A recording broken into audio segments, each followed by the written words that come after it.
श्री गुरुचरित्र अध्याय 33 रुद्राक्ष महात्म्य सुधर्म तारक आख्यान।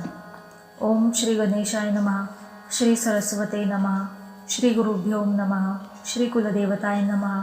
नामधारक सिद्धयोग्यांच्या चरणांना वंदन करून म्हणाला, तुम्ही यापूर्वी जी कथा सांगितली त्यातील ती ब्राह्मण सुवासिनी श्री गुरूंच्या बरोबर गाणगापुरातील मठात आली। मग पुढे काय झाले ते मला सविस्तर सांगा। नामधारकाने अशी विनंती केली असता सिद्धयोगी म्हणाले, ऐक। श्री गुरु मठात आल्यावर दुसऱ्या दिवशी प्रातःकाळी ती सुवासिनी श्री गुरूंच्या दर्शनाला आली। श्री गुरूंच्या चरणांना वंदन करून म्हणाली, माझ्या पतीला मृत्यू आला त्यावेळी एका ब्रह्मचार्याने येऊन मला परोपरीने उपदेश केला। मग मला 4 रुद्राक्ष दिले व ते प्रेताला बांधून प्रेत दहन करावे असे सांगितले। त्याचप्रमाणे रुद्रसूक्ताने केलेल्या अभिषेकाचे तीर्थ आणून ते प्रेतावर शिंपडावे असेही सांगितले। अंतकाळी श्री नृसिंह सरस्वतींचे दर्शन घ्यावे असे सांगून तो ब्रह्मचारी एकाएकी निघून गेला। त्या सुवासिनीने असे सांगितले असता श्री गुरु हसून म्हणाले, तुझा भक्तिभाव पाहून मीच ते रुद्राक्ष दिले होते। रुद्राक्षाचे महात्म्य फार मोठे आहे, ते मी तुला सविस्तर सांगतो, ते लक्षपूर्वक ऐक। श्रद्धेने किंवा श्रद्धा नसतानाही जो कोणी रुद्राक्ष धारण करतो त्याला कोणतेही पाप लागत नाही। रुद्राक्ष धारण केल्याने मिळणारे पुण्य केवळ असीम आहे, त्या पुण्याला दुसरी उपमाच नाही। जो मनुष्य 1000 रुद्राक्षांची माळ धारण करतो तो साक्षात रुद्र होतो। अशा माणसाला सर्व देव वंदन करतात। 1000 रुद्राक्ष मिळू शकले नाहीत तर 108 रुद्राक्षांची माळ गळ्यात धारण करावी, त्या माळेत नवरत्ने गुंफावीत। रुद्राक्ष हे सर्व पापनाशक आहेत, ते हातांवर, दंडावर, मस्तकावर धारण करावेत। रुद्राक्षावर केलेला अभिषेक पूजेसमान फळ देणारा आहे। एकमुखी, पंचमुखी, एकादशमुखी, चतुर्दशी असे विविध प्रकारचे रुद्राक्ष असतात। रुद्राक्ष खरे अस्सल मिळाले तर उत्तमच, तसे मिळाले नाही तर कोणतेही रुद्राक्ष भक्तिभावाने धारण करावे, त्यामुळे चतुर्विध पुरुषार्थाची प्राप्ती होते। या रुद्राक्षाचे महात्म्य किती मोठे आहे याविषयी एक प्राचीन कथा आहे, ती सांगतो, ऐक। पूर्वी काश्मीर देशात भद्रसेन नावाचा एक थोर राजा होता। तो अत्यंत न्यायमार्गाने राज्य करीत असे, त्यामुळे त्याची प्रजा सदैव संतुष्ट असे। त्या राजाचा प्रधान सुद्धा अत्यंत चतुर, पंडित व विवेकी होता। भद्रसेन राजाचा एक मुलगा होता, त्याचे नाव सुधर्म। प्रधानाच्या मुलाचे नाव होते तारक। हे दोघेही मुलगे जन्मताच मोठे शिवभक्त होते। अगदी लहानपणापासून ते वैराग्यशील होते। 5 वर्षाचे असतानाच त्यांना वैराग्य आले। त्यांना सुवर्णादींचे अलंकार किंवा भरजरी वस्त्रे आवडत नसत। ते शरीरावर रुद्राक्ष धारण करीत, सर्वांगाला भस्म लावीत। ते सदैव एकांतात बसून शिवध्यान करीत असत। त्यांना सर्व प्रकारचे शिक्षण मिळाले होते, तरीसुद्धा त्यांनी आपले वैराग्य सोडले नव्हते। यामुळे राजाला व प्रधानाला मोठी काळजी होती। एके दिवशी पराशर ऋषी भद्रसेन राजाकडे आले। राजाने व प्रधानाने त्यांचे उत्तम प्रकारे स्वागत करून त्यांची यथासांग पूजा केली, त्यांना दिव्य वस्त्रालंकार अर्पण केले। मग राजाने त्या 2 मुलांच्या पत्रिका पराशरांना दिल्या। राजा हात जोडून म्हणाला, मुनिवर्य, आमच्या या दोन्ही मुलांना राजविलास आवडत नाही, हे अगदी विरक्त झाले आहेत। रुद्राक्षांवर व भस्मावर यांचे फार मोठे प्रेम आहे। हे दोघे सतत शिवध्यानात रंगलेले असतात। अशा परिस्थितीत हे पुढे राज्यकारभार कसा काय करणार याची आम्हाला मोठी चिंता वाटते। पराशरांनी त्या 2 मुलांच्याकडे निरखून पाहिले। ते सूर्यचंद्रासारखे तेजस्वी दिसत होते। पराशरांनी क्षणभर विचार केला व राजाला म्हणाले, राजा, या दोघांचा पूर्वजन्म मला दिव्यदृष्टीने दिसत आहे। हे दोघे असे विरक्त का झाले आहेत, हे शिवभक्त का झाले व यांना रुद्राक्ष व भस्म का आवडते ते मी सांगतो, ते लक्षपूर्वक ऐक। पूर्वी नंदीग्रामात एक गणिका राहत होती। तिचे रूप लावण्य अप्सरेसारखे होते। तिचे वैभव एखाद्या राजा महाराजाला लाजवेल असे होते।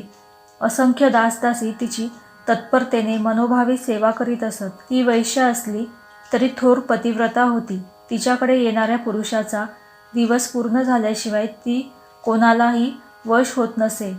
तिच्याकडे येणाऱ्या पुरुषाला साक्षात शिवशंकर मानून त्याची एकनिष्ठेने सेवा करीत असे। तिने आपल्या घरी मनोरंजनासाठी कुक्कुट, मरकट म्हणजेच कोंबडा व माकड पाळले होते. तिने त्यांच्या गळ्यात रुद्राक्ष बांधले होते. ती त्यांना आपल्या नृत्यशाळेत नृत्य शिकवित होती व नृत्यशाळेत तिने शिवलिंगाची स्थापना केली होती. ती शिवपुराण श्रवण करू लागली की ते कुक्कुट व मरकट लक्षपूर्वक ऐकत असत. ती आपल्या हातांनी त्या दोघांना भस्म लावित असे. एकदा काय झाले, एक शिवभक्त असा मोठा श्रीमंत मदनासारखा सुंदर व्यापारी त्या गणिकेकडे आला.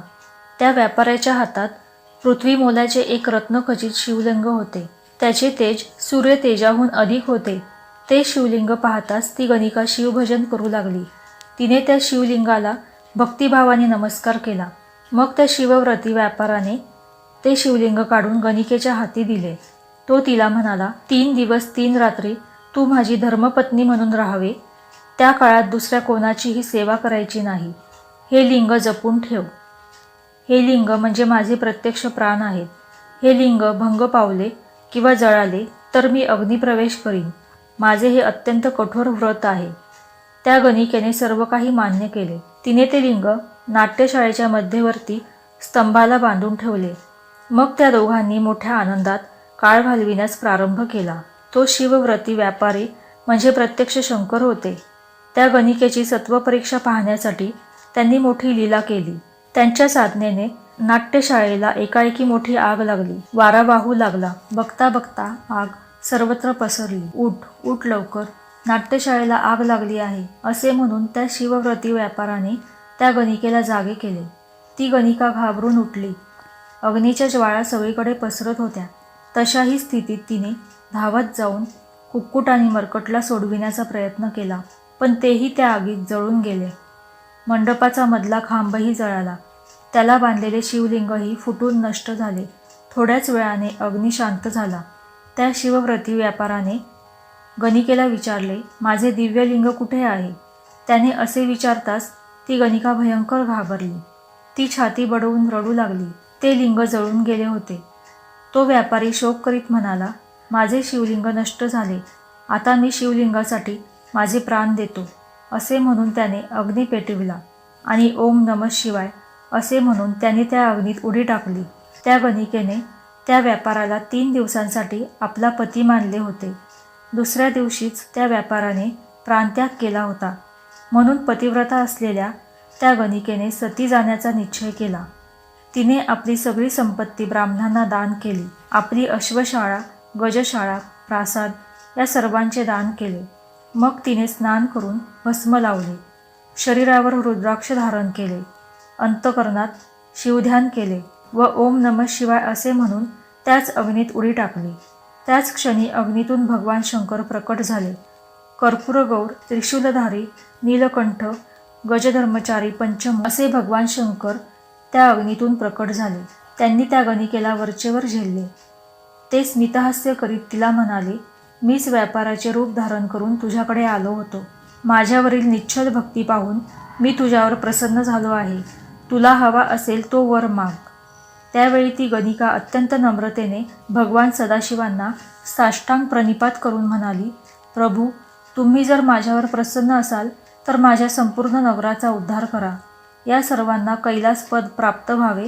मला नित्य आपले सानिध्य वास्तव्य करावयास मिळावे. मला माझ्या व सर्व दासदासींसह यापुढे पुनर्जन्म नसावा.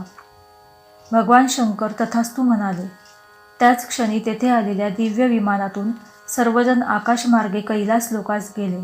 ही कथा सांगून पराशर मुनी भद्रसेनला म्हणाले, राजा, आता तुमच्या 2 मुलांविषयी सांगतो. हे दोघे इतके विरक्त कशामुळे झाले आहेत? हे सतत शिवभजनात दंग का असतात?